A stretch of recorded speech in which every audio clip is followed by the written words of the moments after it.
Hey everybody, it's Paul. I want to do a little educational piece tonight on slicing and detail exactly what it is that causes a slice, because there's so much confusion out there with people who think that, well, I swung too fast, or I lifted my head, or I lost my balance, and that is not what causes a slice. What causes a slice from a pure science and geometry standpoint is when the face angle is open to the path. So we're going to look at this and explain it so that I can try and make it as clear for everyone as possible, because it is a little confusing if you're not used to reading data. So when the face angle is open to the path, it creates curvature. And the bigger that opening, the bigger the curvature is.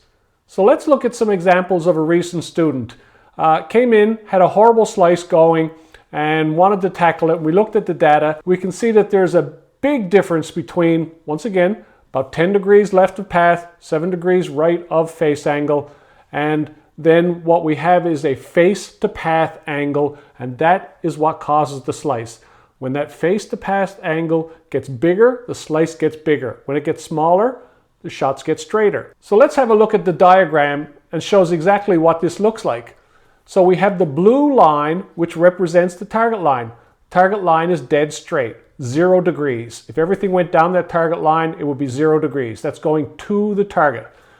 Then the red line represents where is the club face pointed at the moment of impact. We can see that this club face is pointed 7 degrees right of the target line. And then the green line represents the swing path line. And the swing path line is 10 degrees across the target line to the left. So we have 10 degrees to the left, 7 degrees to the right, or all in relationship to center. So we have a 17-degree difference between face and path.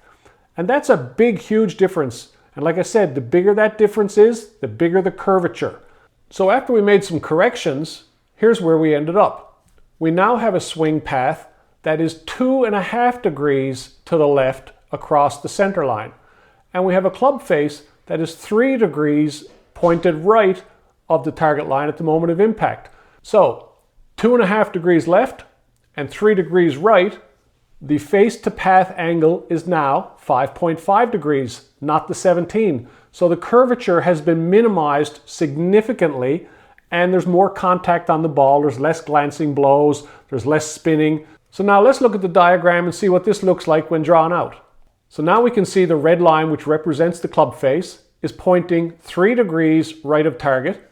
The blue line, which is still the target line, is pointing dead straight, 0 degree.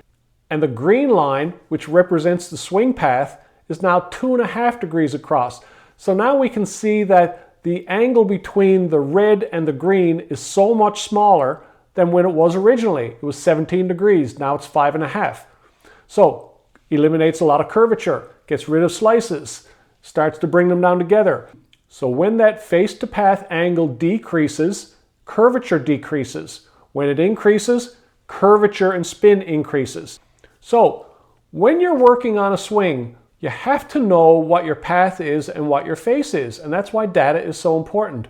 And knowing which one is going where allows you to work on them and control it. So face to path angle is the difference between the angle of your face at impact and the angle of your club path at impact.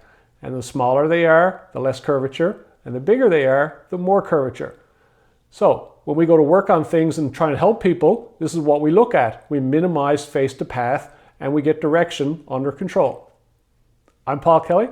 Thanks for watching.